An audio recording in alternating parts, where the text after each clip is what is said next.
Her groundbreaking mission to fly around the world ended in mystery, and now, nearly 90 years later, a team of explorers believe that they may have discovered the location of Amelia Earhart's missing plane. To discuss more, we're joined by the executive director of the International Group for Historic Aircraft Recovery, otherwise known as TIGHAR, Richard Gillespie. Great to have you on. Thanks for being with us today. Austin, it's a pleasure to be here. You know, before we get into it, I do want to play out one video package. We want to get the latest on what was announced this week. Fox's Ted Lindner has this piece. Let's watch. She's America's favorite missing person, right? Decades after she vanished, researchers believe they may have found Amelia Earhart's long-lost plane. The team from ocean exploration company Deep Sea Vision releasing this sonar image, showing what they think is the outline of Earhart's Lockheed Electra aircraft. Crews analyzed the groundbreaking female pilot's final flight, including the wind speeds, altitude of her plane, and more, to map out a search area that could contain her potential crash site. Most likely, she ran out of gas, so she would have tried to sort of pancake land the airplane into the water and the surface, and probably would have kept the airplane structurally intact. And then as it filled with water, it would have slowly sank. Earhart and her navigator, Fred Noonan, took off from the country of Papua New Guinea in July of 1937.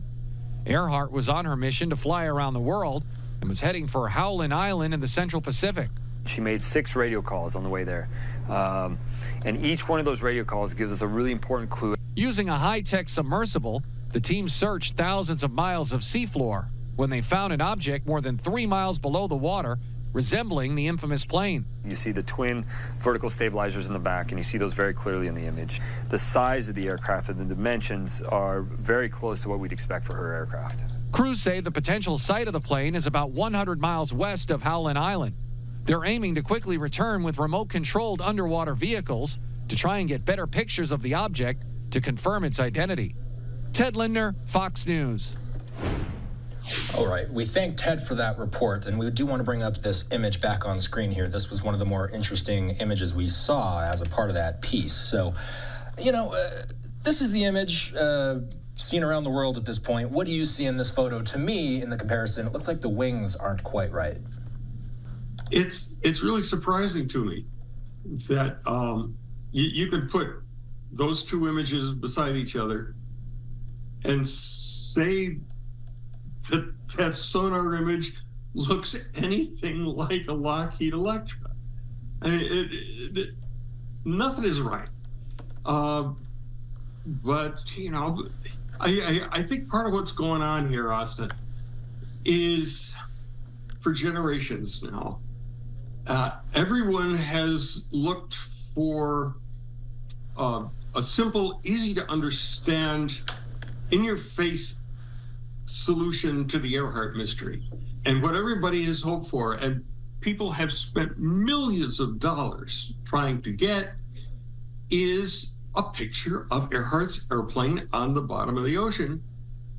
And so when somebody comes forward and says, I have one, it's like everybody's dream come true. And the public grabs onto it, the media grabs onto it, and it's only after people had a chance, people who know what they're looking at, have had a chance to look at it, that people come forward, and I'm just one of them, saying, no, wait a minute, no. This is not Amelia Earhart's airplane. Do I have it right that sonar images can sometimes be deceiving, especially when you're only looking at it from one angle? We've been fooled we have extensive experience with sonar images taken by AUVs, autonomous underwater vehicles. 2012, we spent $2 million, same amount that Mr. Romeo spent on his expedition, using an AUV to look for Earhart's airplane or pieces of it. And we were fooled a couple times. We saw things, and I could show anybody images that we looked at and said, oh my God, that's the wing of her airplane. It's the right size. It's perfect. Until we got down there with a remote operated vehicle and looked at it and said, it's shipwreck wreckage, very obviously shipwreck wreckage. We had another picture, a sonar image, that just like Mr. Romeo, we didn't know we had until we were already away from the search area. We're on our way home and realized, no, we didn't know we had this. My God. And so we didn't get to do what you always do with a suspect target, a target that looks good, is you go down and you scan it from a different angle, because sonar, as you know, it bounces sound off objects, and based on what angle you hit the object from governs what kind of picture you get. So you look at something from one angle and say, oh, I see, that looks like a so-and-so. And then you look at it from a different angle and you say, oh, I see, it's only a so-and-so. We've had that happen many times. But if you don't get those two views of it, you come back from your expedition with one image that looks good, you think, and so that's what you have to talk about. And nobody wants to come back from a multi-million-dollar expedition empty-handed, and you really think, this is all I have, and I can think of a lot of reasons that this is what I'm looking for. You know, a couple $1 million buys an awful lot of confirmation bias. Been there myself, I've done it myself. But I have spent 35 years investigating the Earhart disappearance. And I know that airplane inside and out. I've been to electric crash sites. I've inspected existing electors. I've looked at the engineering drawings. I know the airplane. And that's not an electric. The wings cannot fold back like that. Just the structure of the airplane. The airplane had a massive center section that those wings couldn't fail like that. Way too strong. But my objections to this being Earhart's airplane are based on two factors, two bodies of evidence, if you will. First of all, the image itself, regardless of where it was taken, anything else about it, just this is a sonar image. Could this be Earhart's airplane? And I can look at it from that perspective and say, nope, there's no way it could be Earhart's airplane. The other body of evidence is the evidence we've gathered in 35 years of investigation that says we know where the airplane did land. And there's abundant evidence, overwhelming evidence, that she landed on the reef at Gardner Island, now known as Nicomoraro, sent radio distress calls for nearly a week until the airplane was washed into the ocean by rising tides and surf and destroyed in the surf. Sadly, and I wish it was otherwise, but after all the searching that's been done, that airplane's gone. And all you have to do is spend 10 minutes on that reef edge at Nicomoraro, looking at that surf and seeing what it can do. It's one of the most violent places on Earth. So likely the erosion on the coast would have, over time, degraded the plane to a point where you wouldn't recognize it? It's not just a matter of erosion. Yeah, there was a British freighter aground on that reef. Went aground in 1929. It was there when Earhart was there, still looking very much intact. And it's a 5,000-ton iron and steel freighter. And today it's a pile of rusted rubble on the edge of the reef. And we're talking about a 7,000-pound aluminum eggshell that has been for 87 years in that same environment. Whatever is left was scattered,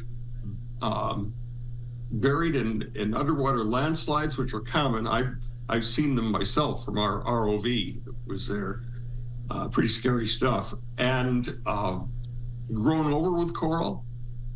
we look for it. Bob Ballard looked for it with better technology than we had, and ours was pretty darn good. But it's just gone. But there is enough evidence, more than enough evidence, from other sources that established that she was there. And I can talk about that as long as you want to. And I do want to talk about that, but I also want to ask, just by looking at this golden colored image, by looking at what you see on the screen there, what is it obvious that this is something man-made down there just by what you're looking at, or is there really no way at all to know what this is? Yeah. You got one grainy image. Is it possible to know enough from this image to make an intelligent comment about it? I've seen images that look this good, better in my opinion, that turn out to be coral. It's just not a man-made object at all. Now, with sonar, the way you try to discern whether something is a man-made object or not is that metal will give you a harder return with a sonar than coral or rock does. And so if you've got a nice, crisp, a hard return, you're probably looking at a man-made object. It could be something that fell off a ship. It could be an airplane.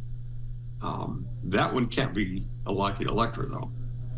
What evidence is out there? You talk about the possibility of distress signals being sent from Earhart herself. What do we know about that? Okay. The whole issue of what we've always referred to as the post-loss radio signals. This is radio signals heard in the days following her disappearance, after she had to be out of fuel. Okay, so she's down somewhere, and these radio calls are being heard. Now, a radio signal is an electromagnetic phenomenon. If you know the frequency, and you know the time that the signal was heard, and you know the part of the world where it was heard, there is software now that can reconstruct the possibility. What are the chances that somebody would be able to hear a signal? For example, if the Earhart aircraft was on the reef at Gardner Island with her radio and her antenna system and the wattage of her transmitter, who could hear her and what would they most likely hear?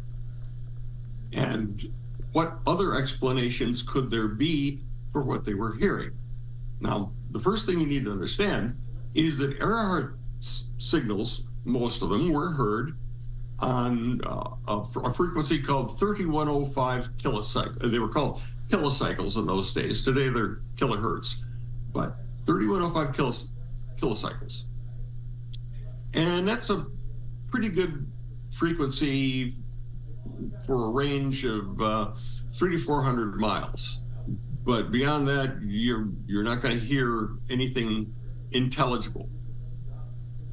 But in 1937, by international agreement, the only transmitters that could transmit on that frequency had to be in a U.S. registered aircraft attempting to call a ground station. Nobody else could transmit on that frequency. And in 1937, Amelia Earhart's airplane was certainly the only U.S. registered aircraft within 400 miles of Howland Island. Now, Howland Island did hear her, and they said in their radio log that, yeah, we hear her now. And you're not going to believe this. They're hearing this woman's voice.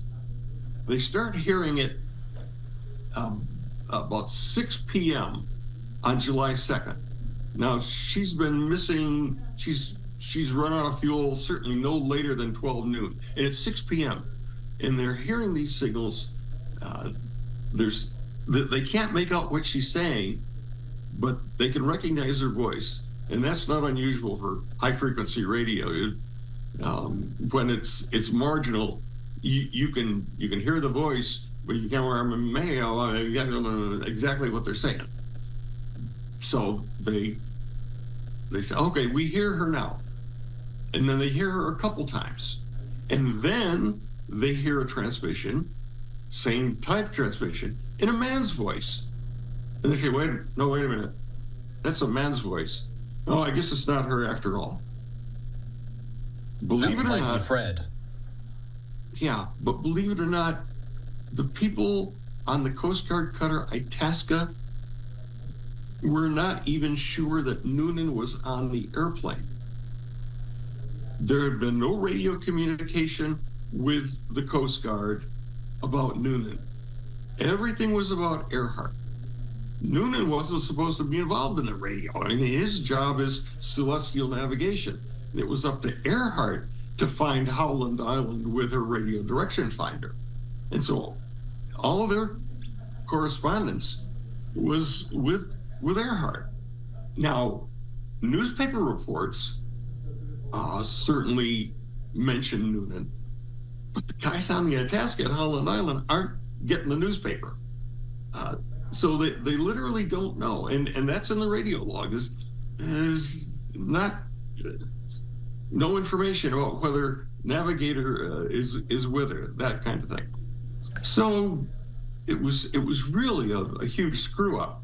But these signals continue, and other stations hear her, and they call in, and it's being accepted by the search authorities. That, okay, she's out there calling for help. She's probably floating around in the water, and we got to find her fast because that airplane's not going to float forever. And this goes on for about 3 nights, and everybody's talking about this, at which point Lockheed, the airplane manufacturer, chimes in and says, wait a minute, guys. If this airplane is sending radio calls, it's not floating around in the water.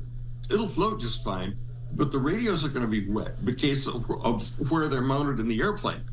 And radios don't like to be wet. If you're hearing calls from this airplane, it's on land.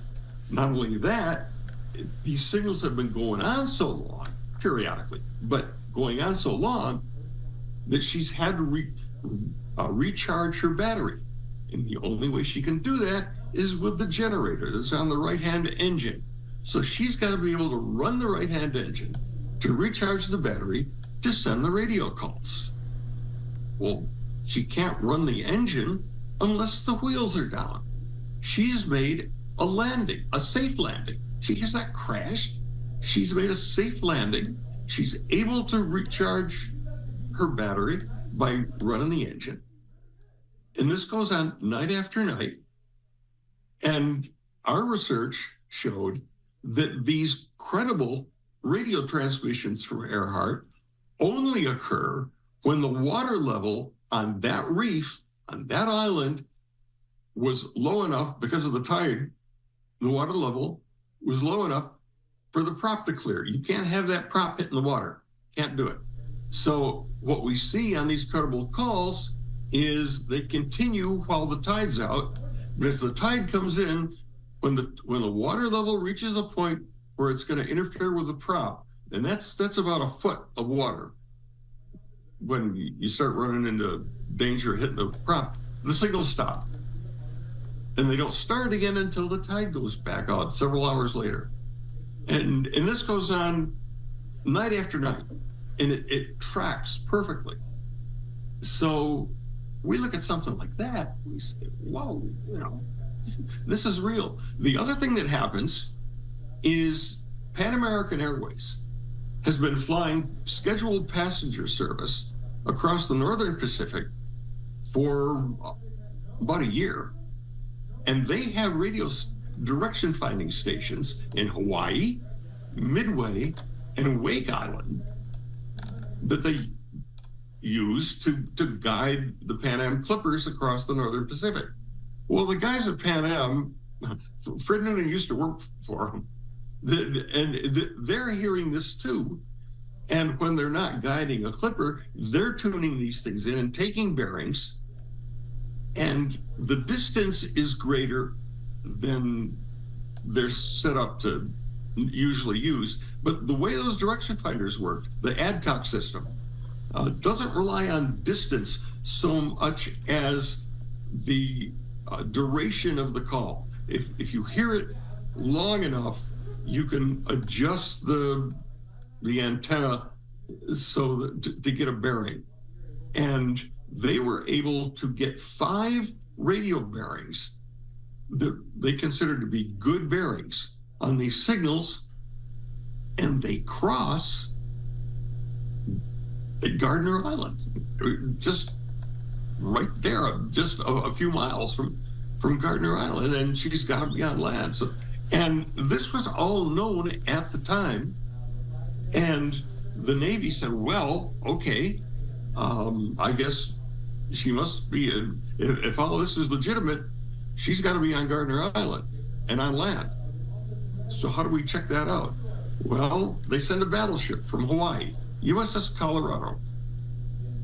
But it takes Colorado a week to get from Pearl Harbor to Gardner Island. It took us 9 days the couple times we did it. They did it in a week. But at the end of that week, by that time, the plane had been washed into the ocean and was gone. And the radio signals had stopped. And when the catapult launched float planes, there were 3 of them aboard Colorado, flew over Gardner Island on July 9th, 1 week after she disappeared. They didn't see an airplane. Now, when Earhart came up over the island on July 2nd, the tide was out, the reef was dry, and she could see that there's a nice, smooth, flat area out near where the waves break. This is just like a runway, a great place to land. So that's where she lands. When the Navy gets there a week later, the tide's high and there's a heavy surf running. So they look down and they don't see any runway. All they see is this uninhabited island grown over with trees. There's no airplane down here. They do see what they report as clear signs of recent habitation. Now, we're not real sure what they meant by that. They said there were markers of some kind, but they tried to get somebody to come out and wave to them, and they didn't see anybody. So they gave up and left and crossed the place.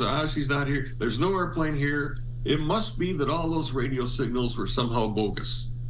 And the rest of the Navy, they checked out the other islands in the area and didn't see anything there either.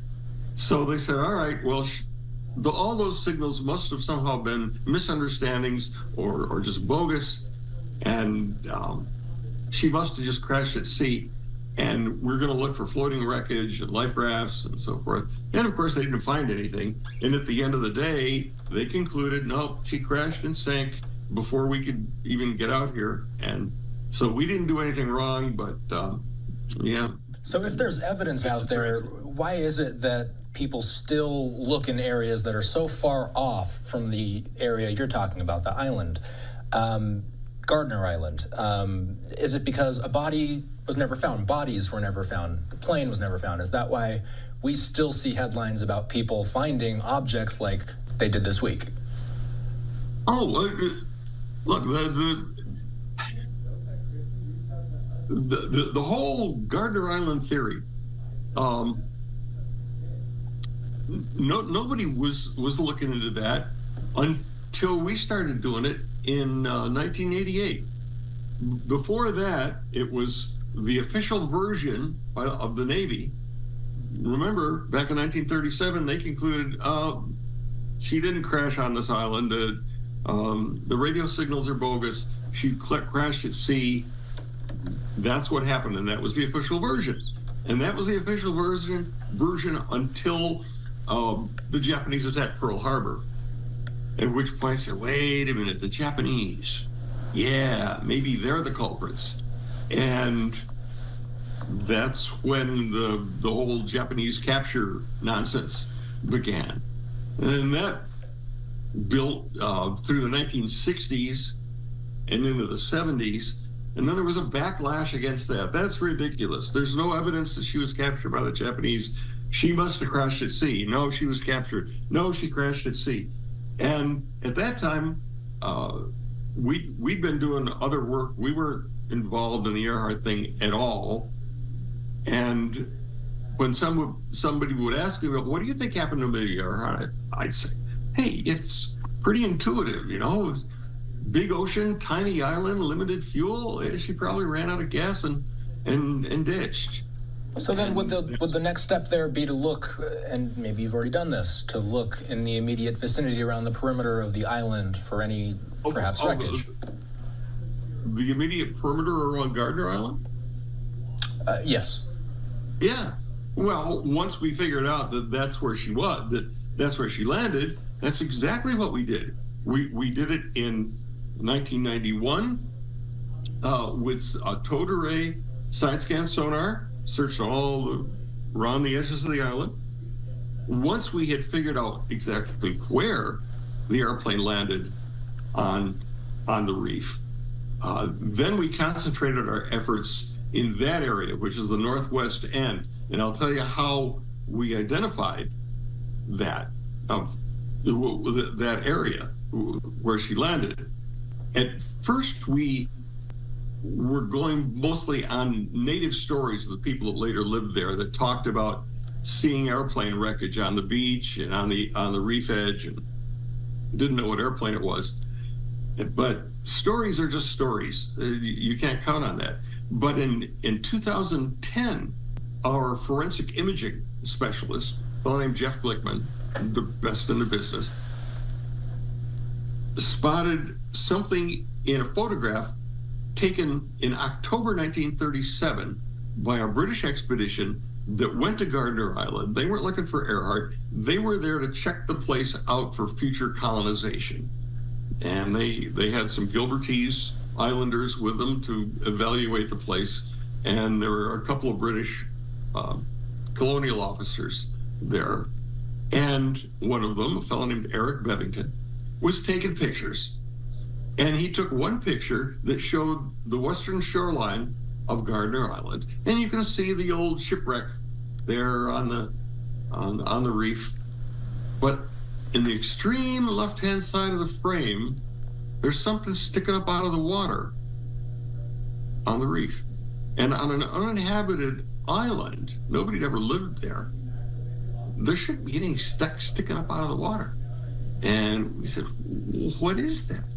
And so we did some detailed forensic imaging of that, which eventually involved us going to England, to where that particular photograph was archived at the Rhodes House Library at Oxford University.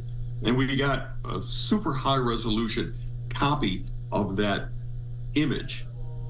And we were able, Jeff was able to scale it because we've got the shipwreck there for scale. We know how big that ship was. We have all of the information on that particular ship. We know how big the image is. And Jeff comes back to me, he says, what you've got there is the wreckage of a Lockheed Electra main landing gear assembly. It's come apart in a particular way, but you can see all the pieces, the oleo strut, the worm gear that's part of the retraction mechanism. You see the tire, it's all there, and the size matches, the shape matches. And I said, wait a minute, you're telling me that we've got a picture of Lockheed Electra landing gear on the reef at Gardner Island taken 3 months after Earhart disappeared? That's too many eggs to have in one basket. I need a second opinion. Well, we had some very good relations with the U.S. State Department, because it turned out an assistant secretary of state that we had met when we were out in the Pacific doing other research, was a real Amelia Earhart fan. And he saw our evidence and he liked it. He said, look, if there's anything I can do to help you, just let me know. So I called him up. I said, well, there is something you can do. We need the best photo analysts you can round up to look at this thing. I want somebody to look at this that doesn't have a dog in the fight. And we'll just give them the image and see what they say. So we did. And about 2 months later, I get called on to Foggy Bottom, the State Department, and ushered into a room with these guys. Bottom line there is that they agreed. We can't be sure because we don't have the thing sitting on the table in front of us, but they totally agreed with our imagery specialist. Yeah, this looks for all the world like Lockheed Electra landing gear wreckage. Where would that Lockheed Electra be today? I don't know. It's a very dynamic environment there. The landing gear apparently came off the airplane when it was being washed into the ocean. In very much the same way, the landing gear assembly came off that airplane when she wrecked it in Hawaii. That ended her first attempt. The landing gear sheared off as the airplane slid along the runway. Well, this time it slid along the reef, and the landing gear came off, probably jammed in a crevice on the edge of the reef, but it probably wasn't there very long. It's sheared out there now, and it would probably be down on that very steep reef slope, probably growing over with coral. We've looked, Ballard has looked, there's nothing that we can find. The Earhart sure was 37. At least in the public mind's eye, this mystery hasn't been solved for now. Do you feel like this one is unsolvable in the public's eyes, or is there a real chance we may eventually get some real closure on this case eventually? What a great question. That depends not on me.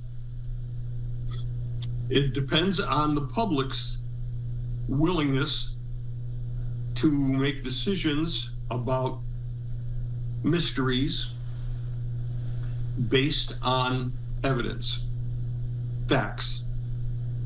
I have written my second book. It's now in production with the Naval Institute Press. They're like the university press for the U.S. Naval Academy in Annapolis.